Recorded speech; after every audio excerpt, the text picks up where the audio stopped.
trong nó miền mò muối miền tụi miền một miền sổ lại về đây nữa.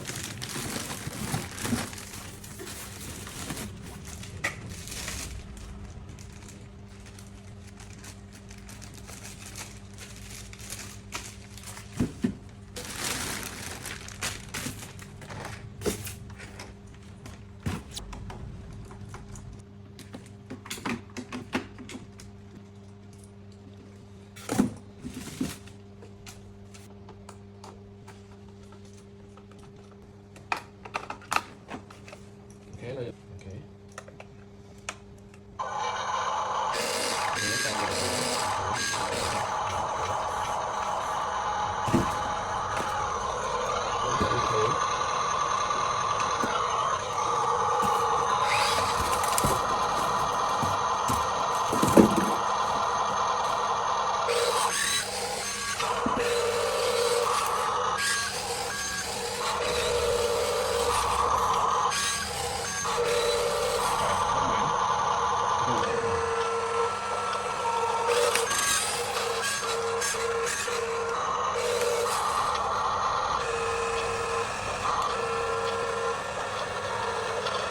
Bật lấy